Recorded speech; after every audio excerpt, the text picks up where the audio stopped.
ఆనంద గదిలో నిద్రపోతూ ఉండగా ఎలాగైనా సరే ఆనంద ఫోన్ కొట్టేసి శరణ్య గురించి ఆధారాలు సంపాదించాలని చెప్పి అనన్య తన తల్లి కాంచనాన్ని తీసుకొని ఆ గదిలోకి వెళ్తుంది.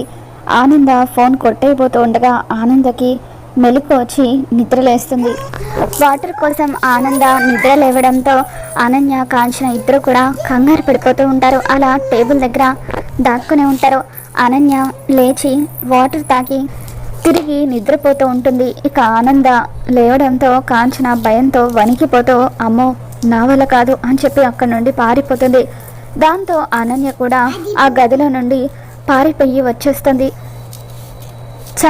కొంచెం ఓపిక పట్టుంటే ఆ ఫోన్ని మనం కొట్టేసి ఉండేవాళ్ళమని చెప్పి అనన్య అంటూ ఉంటుంది. పొరపాటున దొరికిపోయామంటే ఆ ఆనంద సంగతి తెలుసు కదా, అందుకే నేను ఆ ధైర్యం చేయలేకపోయాను, మరి నువ్వైనా చేసి ఉండాల్సింది కదా అని చెప్పి కాంచన అంటూ ఉంటుంది. ఏంటి చేసేది, గతంలో ఆ ఆనంద నా 2 చెంపలు వాచిపోయేలాగా కొట్టింది. ఆ విషయం గుర్తుకు వచ్చి ఆ ఫోన్ కొట్టేయడానికి నాకు కూడా భయం వేసింది అని చెప్పి అంటూ ఉంటుంది. తర్వాత ఇద్దరు ఎలాగైనా సరే ఆనంద శరణ్యని ఎక్కడ దాచిపెట్టిందో తెలుసుకోవాలని అనుకుంటారు. ఇక అనన్య ఆనందని ప్రతి క్షణం కూడా గమనిస్తూ ఉంటుంది. తర్వాత రోజు ఉదయాన్నే అందరూ కూడా బ్రేక్ఫాస్ట్ చేస్తారు. ఇకప్పుడు ఆనంద శరణ్యకి ఫోన్ చేసి అమ్మ శరణ్య, నేను నీకోసం బ్రేక్ఫాస్ట్ తెస్తున్నాను, నువ్వు ఫ్రెష్ అయ్యి ఉండు అని చెప్పి అంటూ ఉంటుంది. అలాగే అత్తగారు అని చెప్పి శరణ్య అంటూ ఉంటే అమ్మ శరణ్య, నువ్వు ఈ ఇంట్లోనే ఉన్నావు అనమాట. అత్తయ్య గారు ఏమీ తెలియనట్టుగా ఎంత పెద్ద నాటకం ఆడారో, నిన్న అందరి ముందు నన్ను పిచ్చిదాన్ని చేశారు కదా, ఈరోజు చూడండి మీరు దాచిపెట్టిన నిజాన్ని నేను ఎలా బయటకు తీస్తానో అని చెప్పి అనన్య అనుకుంటూ ఉంటుంది. ఇక తర్వాత అనన్య కావాలని మిరపకాయలతో ఇల్లంతా కూడా పొగ వేస్తుంది. కలుగులో ఎలకను బయటకు రప్పియాలంటే అక్కడ పొగ పెట్టినట్టుగా ఇప్పుడు నేను శరణ్యని బయటకు రప్పించడానికి పొగ పెట్టాను. నేను కొట్టే దెబ్బకు శరణ్యకి 2 ఆప్షన్స్ మిగులుతాయి, ఒకటి శరణం, ఇంకొకటి మరణం అని చెప్పి అనన్య ఆ పొగ భరించలేక ఇంట్లో నుండి అందరూ బయటకు వచ్చేస్తారు. ఏంటి ఈ పొగ అని చెప్పి ఆనంద భైరవి రోహిత్ని అడుగుతూ ఉంటే ఏమో పిన్ని నాకు కూడా అదే అర్థం కావట్లేదు అని చెప్పి అంటూ ఉంటాడు. ఇంట్లో వాళ్ళందరూ బయటకు వచ్చినట్టేనా అని చెప్పి అనన్య అంటూ ఉంటుంది. దాంతో ఆనంద శరణ్య గురించి టెన్షన్ పడినట్టుగా నటిస్తూ ఉంటుంది. అప్పుడు అనన్య ఎక్కడో ఇలాగే పొగ వల్ల ఊపిరాడక ఇంట్లో 8 మంది చనిపోయారట, మనమైతే అందరం సేఫ్గానే ఉన్నాం కదా అత్తయ్య గారు, ఇంట్లో ఎవరూ లేరు కదా అని చెప్పి అనన్య కావాలని ఆనందని ప్రశ్నిస్తూ ఉంటుంది. ఏంటనన్య అలా అంటున్నావో, ఇంట్లో ఉన్నది మనమే కదా, లహరితో సహా అందరం బయటకు వచ్చేసాము, శరణ్య ఎలాగో కనిపించడం లేదు కదా, మరి ఇంకా ఎవరున్నారని లోపల నువ్వు అలా అంటున్నావు అని చెప్పి లీలావతి అంటూ ఉంటుంది. నేను అలా ఎందుకన్నానో ఆనంద అత్తయ్య గారికి అర్థమవుతుంది లేండి అని చెప్పి అనన్య, ఏంటి అత్తయ్య గారు నేను చెప్పింది అర్థమైందా, ఒకసారి లోపలికి వెళ్ళి చూసిరండి అని చెప్పి అంటూ ఉంటే ఏంటనన్య అసలు ఈ మధ్య నువ్వు చాలా వింతగా ప్రవర్తిస్తున్నావేంటి, నువ్వేమంటున్నావో నీకైనా అర్థమవుతుందా, శరణ్య కనిపించకపోయేసరికి నువ్వు చాలా వింతగా ప్రవర్తిస్తున్నావు అని చెప్పి లీలావతి అంటూ ఉంటుంది. ఇక అనన్య, నేను ఎందుకు ఇలా ప్రవర్తిస్తున్నానో మీకు ముందు ముందు అర్థమవుతుంది లేండి అత్తయ్య గారు అని చెప్పి అనుకుంటూ ఉంటుంది.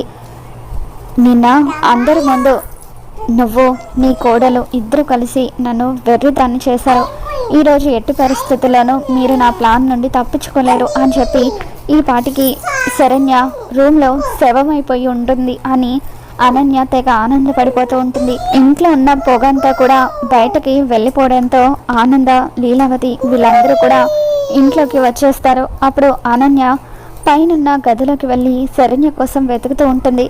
దాంతో ఆనంద అనన్యని గమనిస్తూ ఉంటుంది.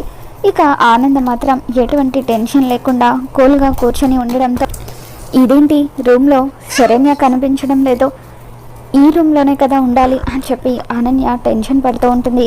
ఇక లీలావతి అనన్య దేనికోసమో వెతుకుతూ ఉండడంతో అమ్మ అనన్య ఏమైంది, హడావిడిగా వచ్చి ఈ రూమ్లో వెతుకుతున్నావేంటి అని చెప్పి అంటూ ఉంటే అత్తయ్య గారు నేను ఈ గదిలో శరణ్యని చూశాను, ఆనంద భైరవి అత్తయ్య గారే శరణ్యని ఈ గదిలో దాచిపెట్టారు అని చెప్పి అంటూ ఉంటుంది.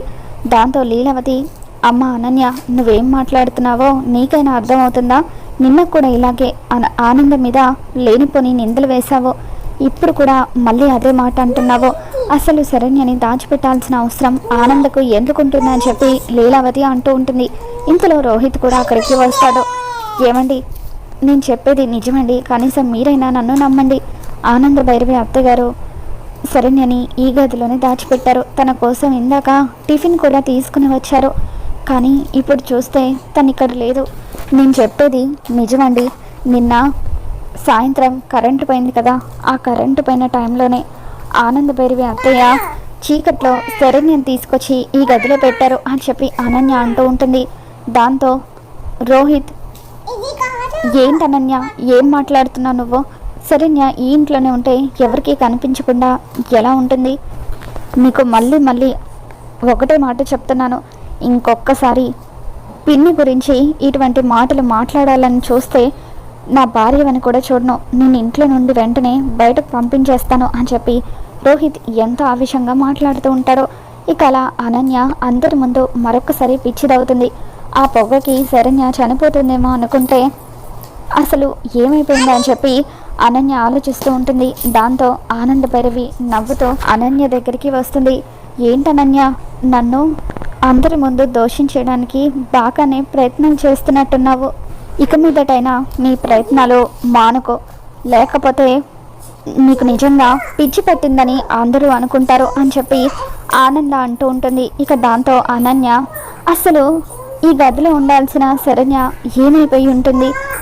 ఎవరికి తెలియకుండా ఈ ఆనంద ఎలా మాయం చేసి ఉంటుంది అని చెప్పి ఇక అక్కడి నుండి వెళ్ళిపోతుంది. తర్వాత ఆనంద కిటికీ దగ్గర నుండి కిందకి వేసిన నిచ్చెన వైపు చూస్తూ అనన్య పొగ పెట్టిన కొద్దిసేపటికే ఆనంద ఆ నిచ్చెన ద్వారా శరణ్యని కిందకి దింపేసిన విషయాన్ని గుర్తు చేసుకుంటుంది.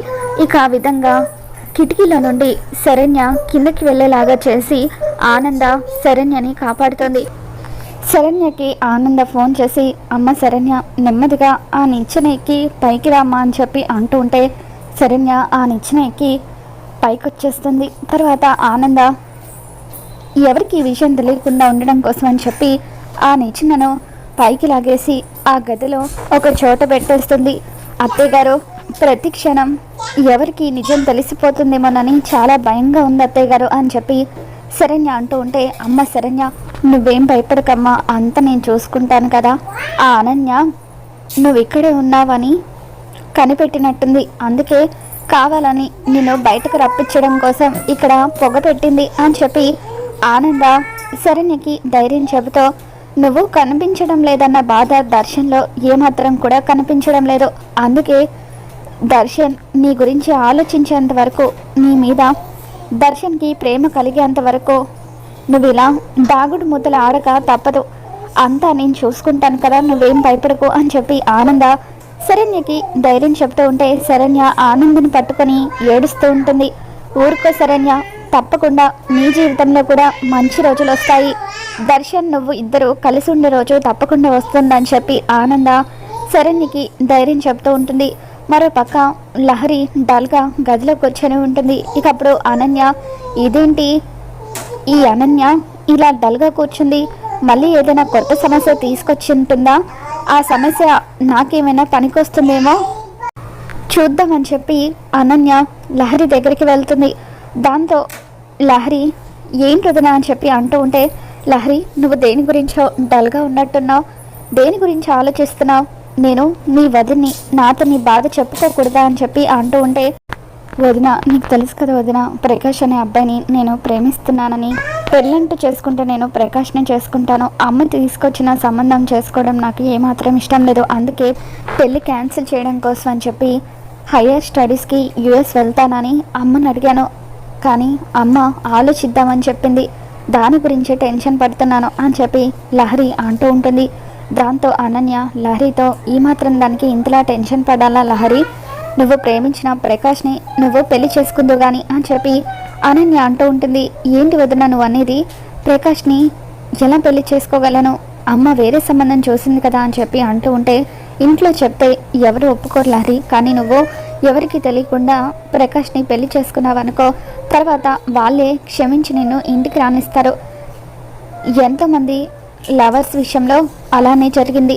మొదట వాళ్ళ పేరెంట్స్ ఒప్పుకోరు, కానీ పెద్దల్ని ఎదిరించి పెళ్లి చేసుకుని వచ్చాక ఖచ్చితంగా పరువు కోసమైనా వాళ్ళే క్షమిస్తారు అని చెప్పి అనన్య లహరికి సలహా ఇస్తూ ఉంటుంది.